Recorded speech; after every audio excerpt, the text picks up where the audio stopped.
Welcome back, everybody. Welcome to another episode of What's Your Next. I'm Stacey Riska, your lifestyle and franchise matchmaker, here to help you do what you love and love what you do. Today, we are honored with a really special guest. I want to welcome Chris Toomey to the show. I think many of you are going to relate to his story and his journey because he transitioned from boardroom to tool belt, and we're going to dive deeper into that. But he is a multi-unit owner of ACE Handyman. And so I know many of you, when you're thinking of business ownership, you're like, oh, I'll just have one. Well, Chris, he's a real empire builder. So we're going to dive deep into how that came about. Chris, welcome to the show. Welcome to What's Your Next. This is the go-to podcast for aspiring business owners who want to get to the next level, escape the rat race, and give their middle finger to the corporate 9-to-5. If you want financial freedom, work-life balance, and the business of your dreams, you're in the right place. Dave and Stacey Riska, husband-wife franchising duo, openly share their successes, failures, and lessons learned in franchising, business ownership, and working with your spouse.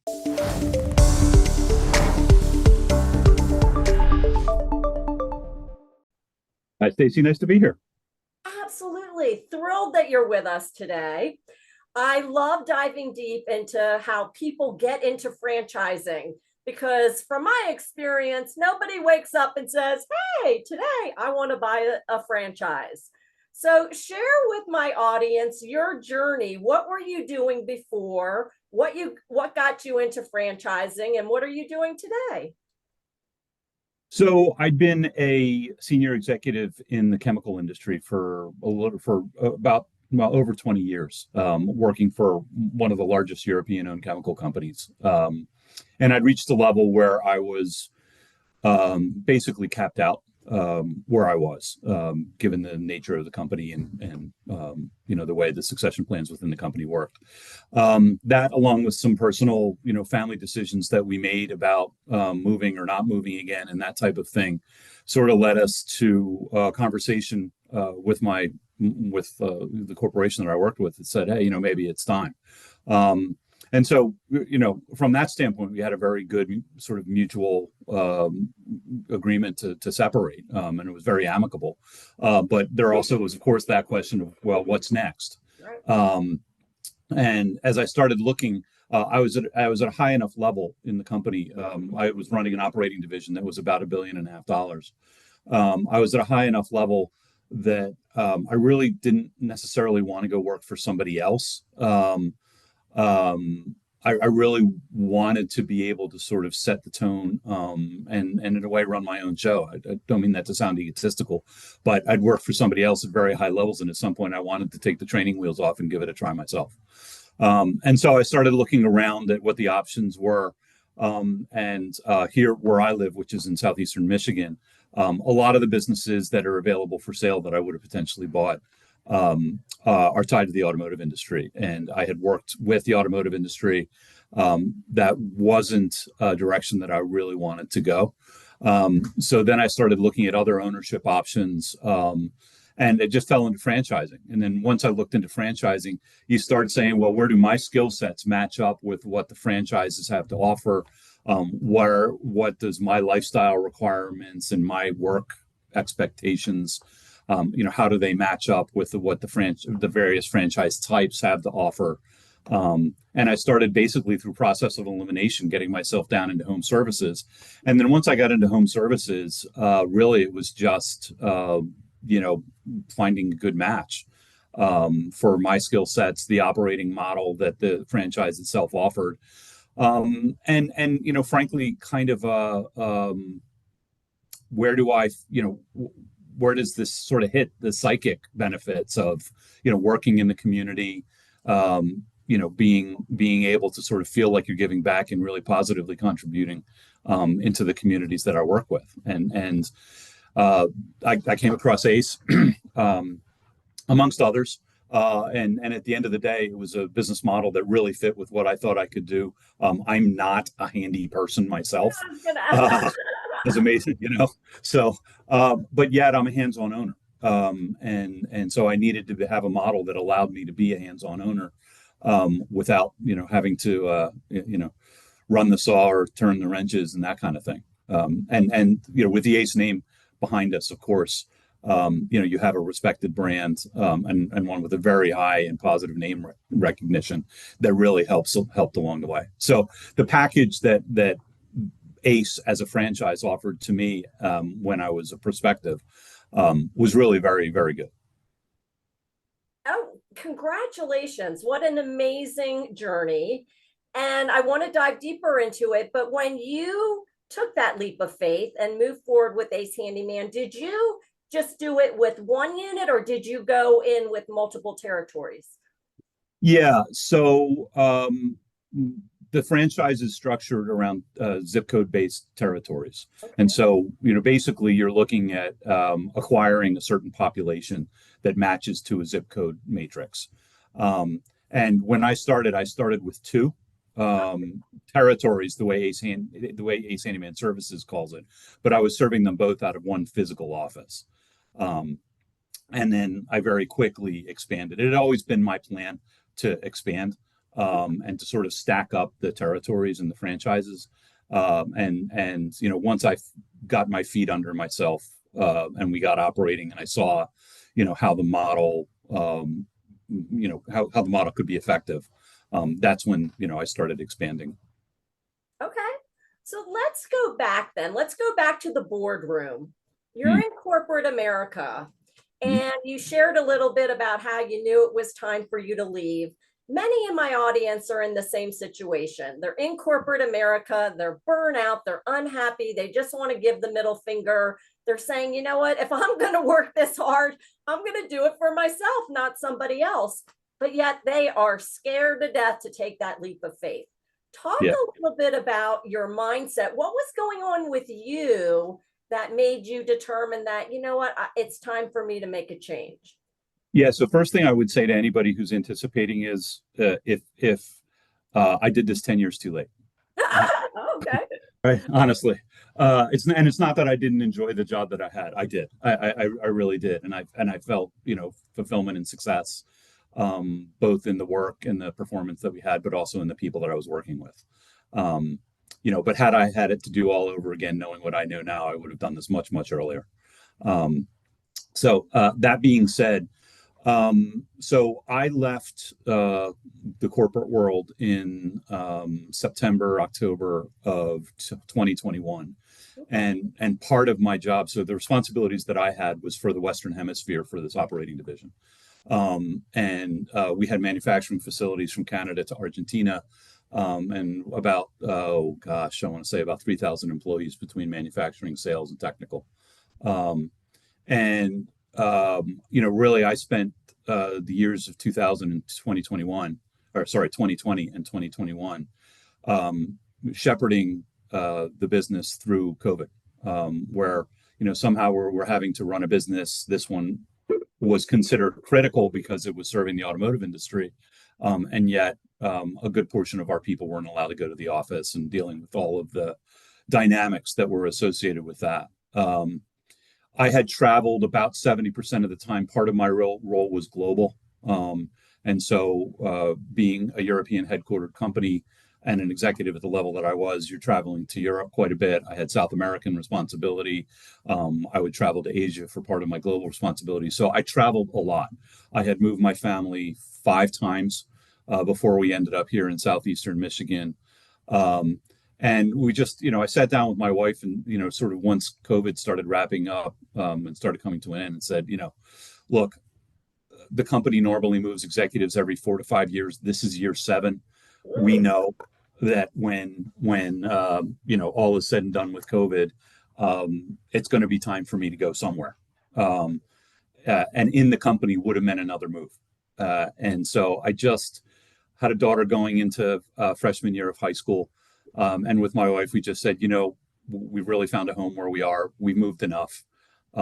Maybe it's time to explore other options.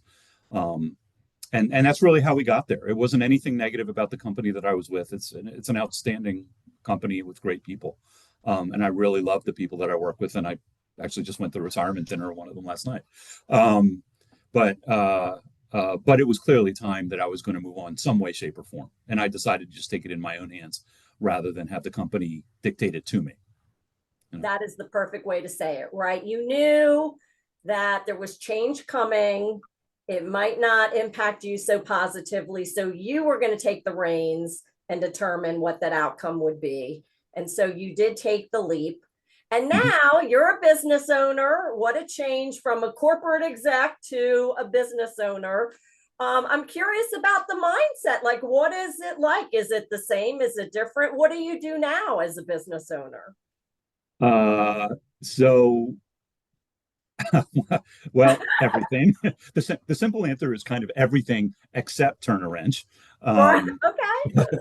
but I did have to get a builder's license. So technically speaking, I can build a house.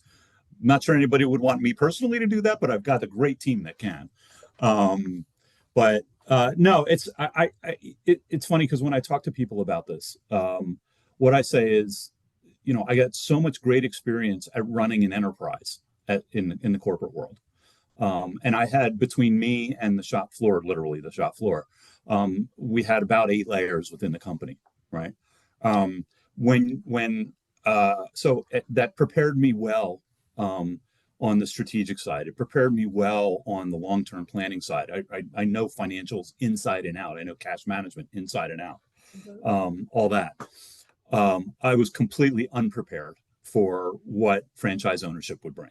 And the reason is because in corporate America, you want to do well, but you're always part of a larger, I shouldn't say America, in corporate world, you're always part of a larger organism.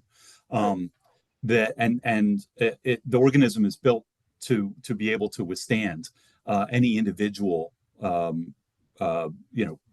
leaving or suddenly departing from the organization itself.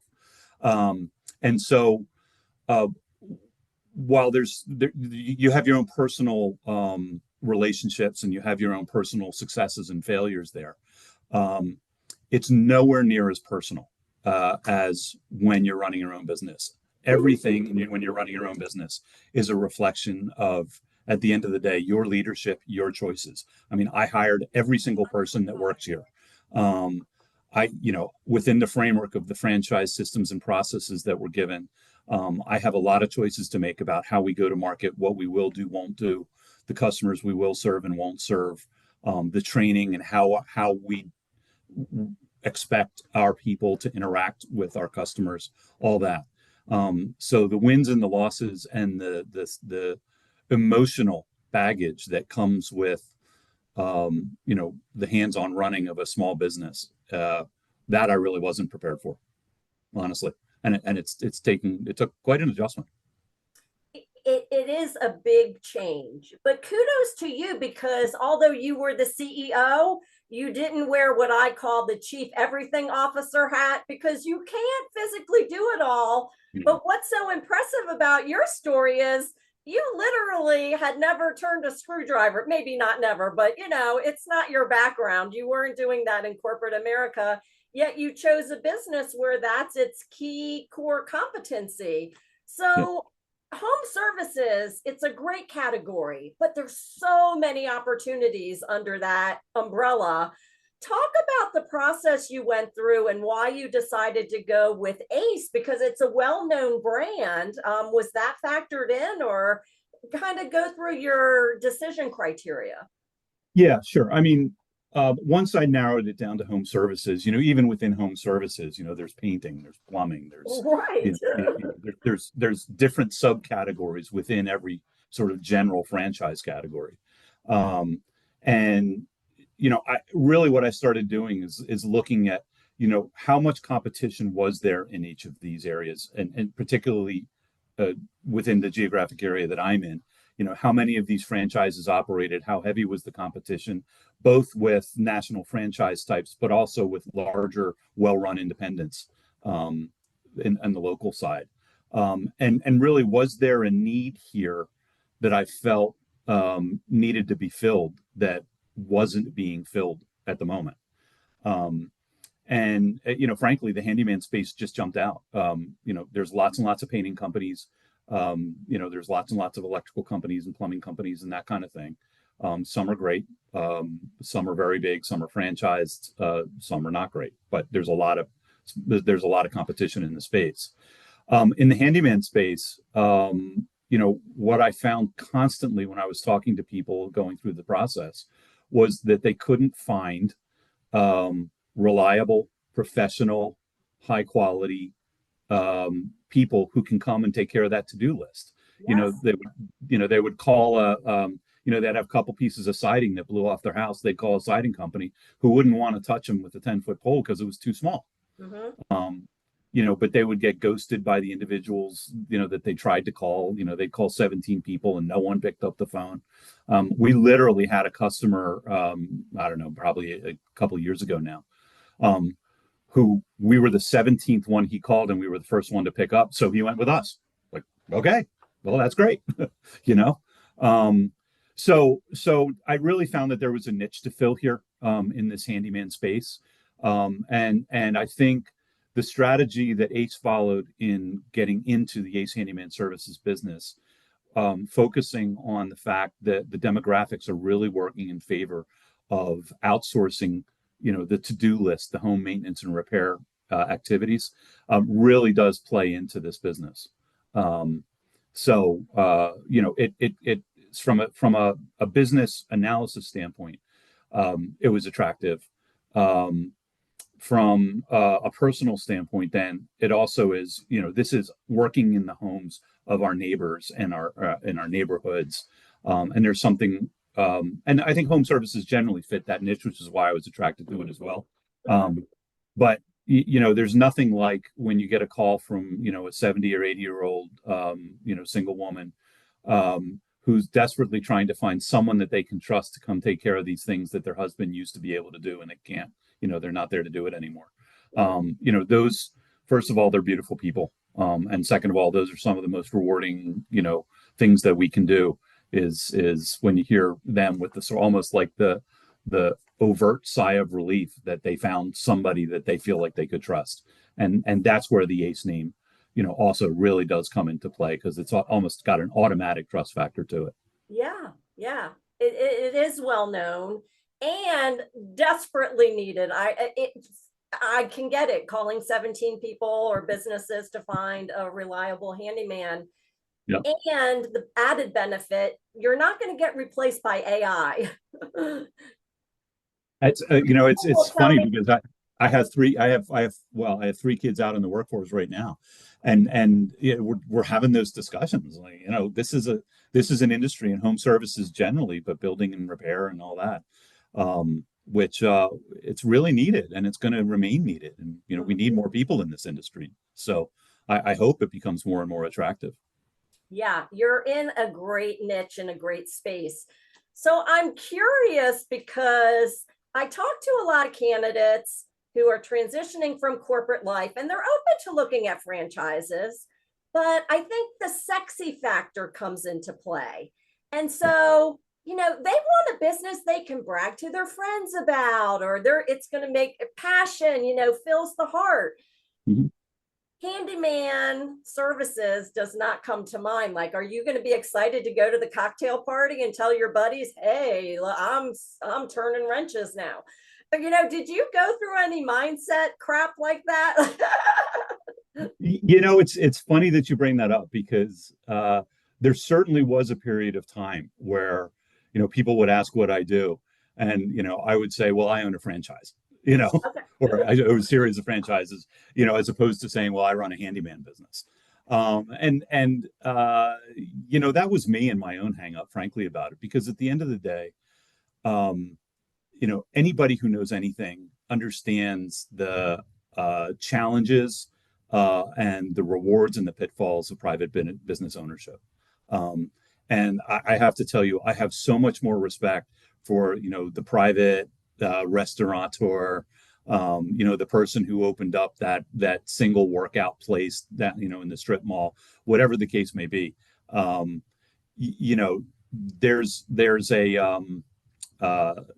There's a confidence, I guess, and a sense of reward you get from sometimes trying and failing, but also from building something. And with a franchise, you're not building something that's entirely new.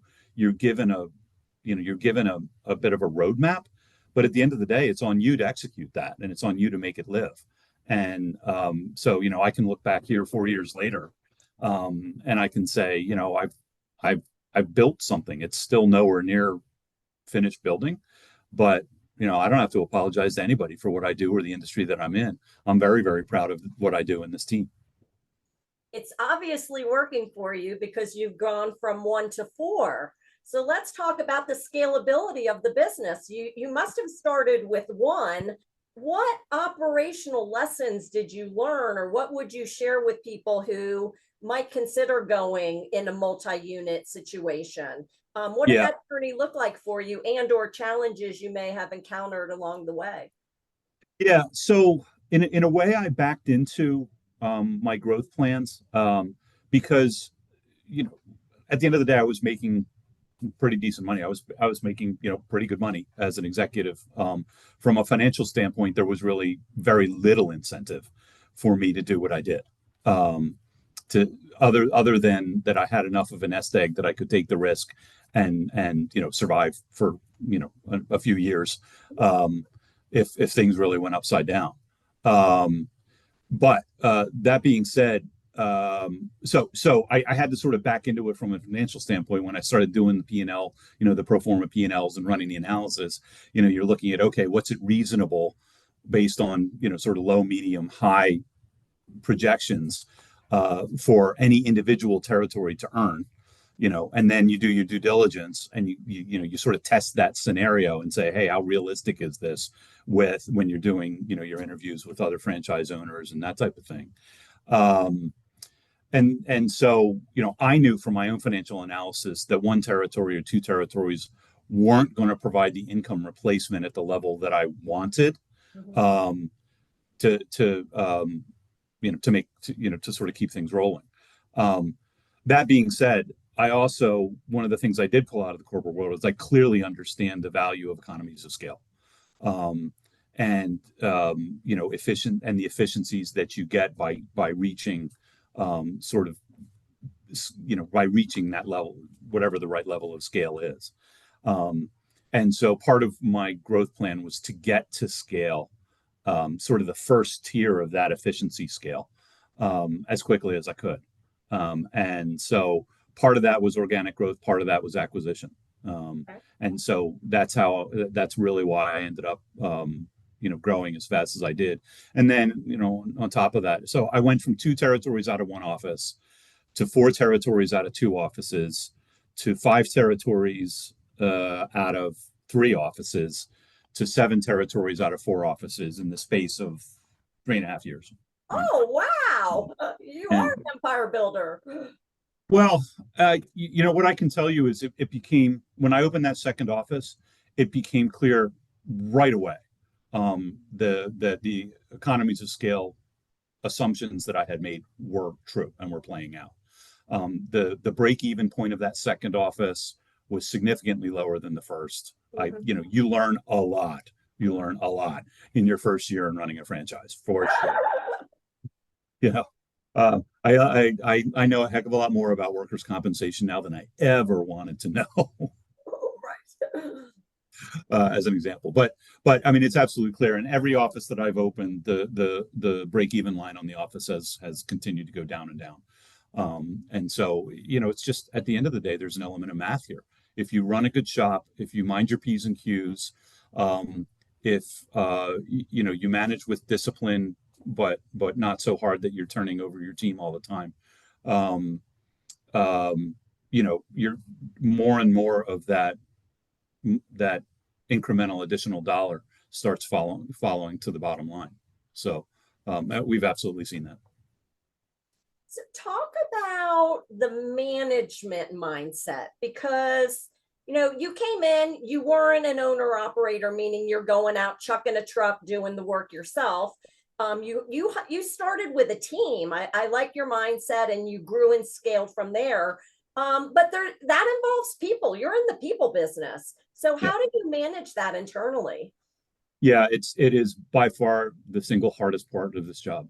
Mhm. Is hiring qualified people who work in this model. And that last phrase to me is the most important one. Every franchise is going to have its model. And every owner is going to overlay their own operating philosophy and operating style onto that model. And it took me a while to figure out what worked in this model and what worked with my operating style and the way I wanted to run the company. Um, and Not everybody can work in this model. To be working in somebody's home, yeah, you have to be a good technician, but you also have to be able to have conversations, proper and professional conversations with the homeowners. Mhm. Finding people in within the economic structure that we have, with the skill sets and the interpersonal skill sets, isn't easy. And holding on to them isn't easy.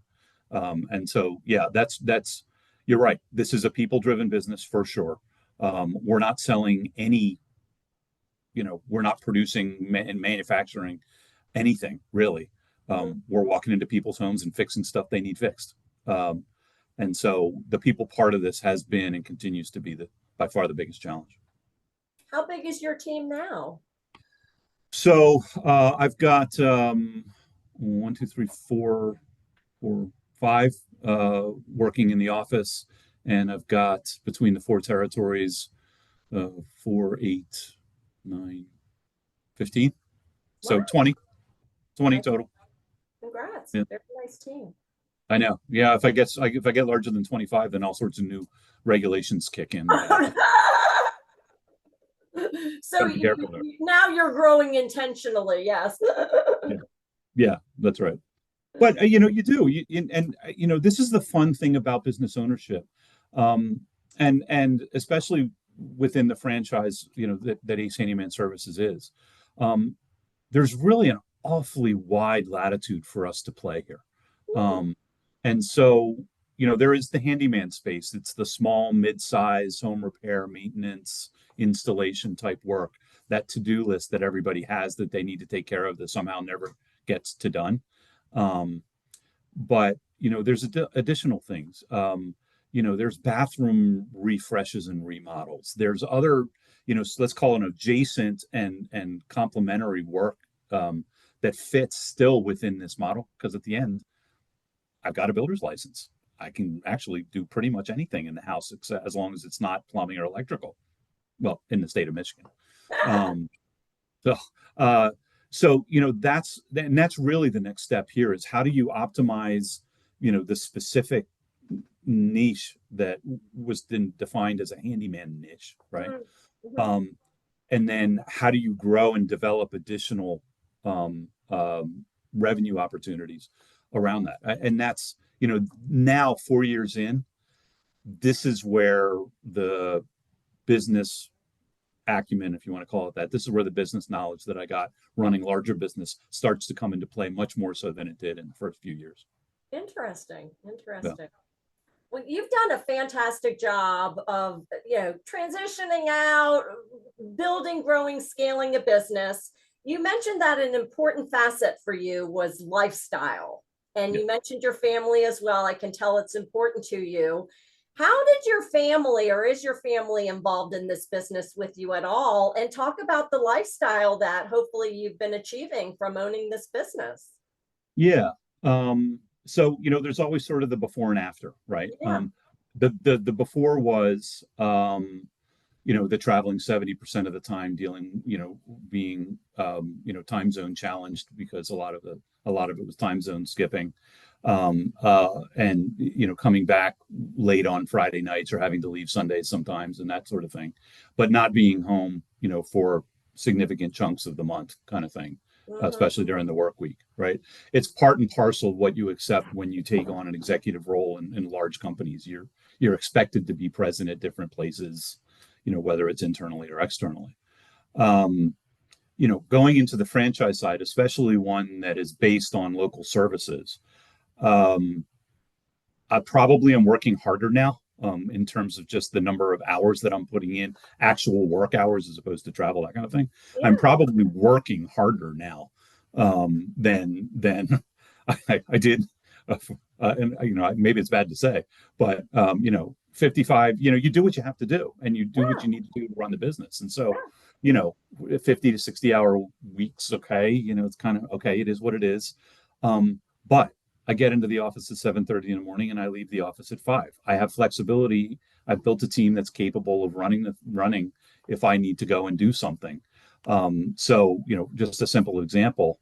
I've decided my daughter is now going to college. I've decided that in my empty nesterhood with my wife, um, she's doing her thing, and I'm gonna go referee high school soccer games, and umpire high school baseball games. And Yeah. I have the flexibility to do that, in a way that I never could. And so it allows me to give back to the community, and to be present with my family, um, in a way that I wasn't gonna have that opportunity, where I was, or doing what I was doing.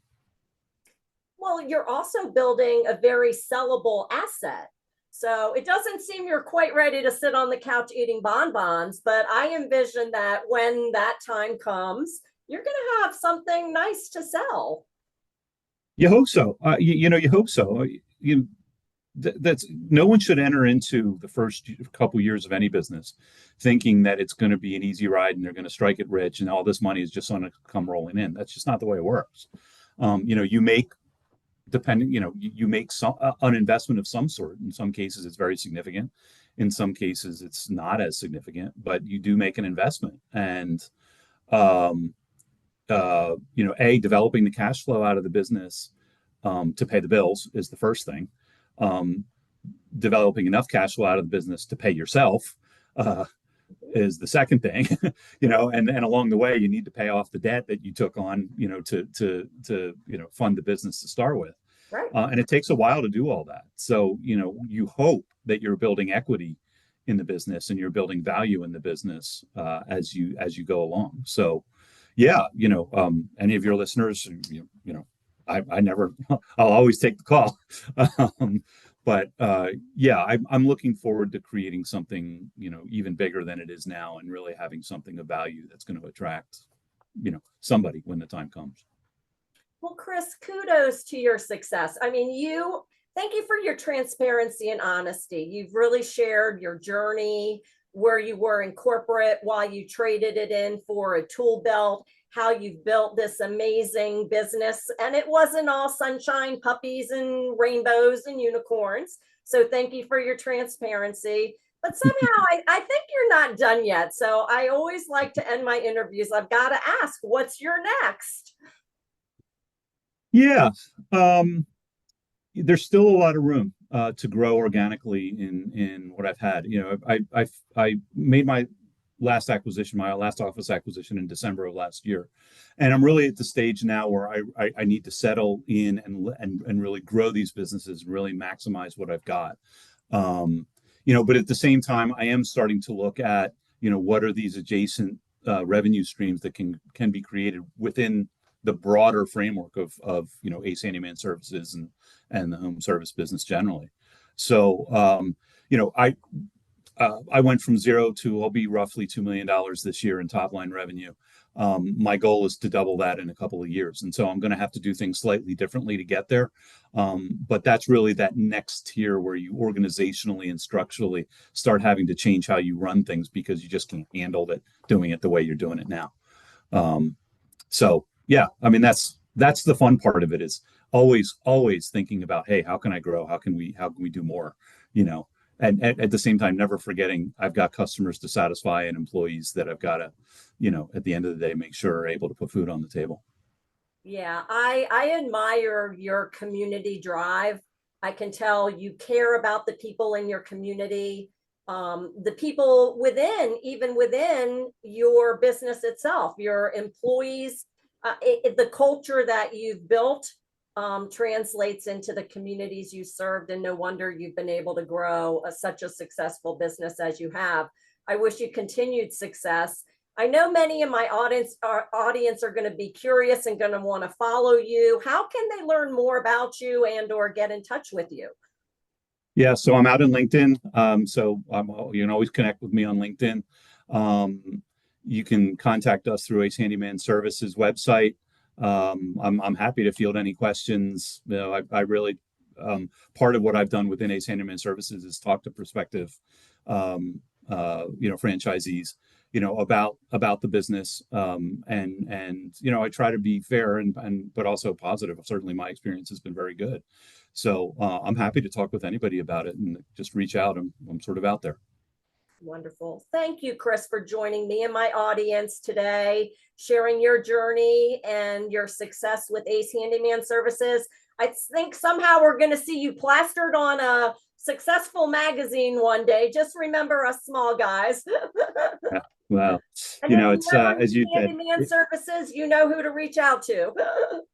yeah, well, as you said, it takes a team, and so if there's a picture of anything, hopefully it's a picture of the team that's there, and not only me. So, but thanks. You're very welcome.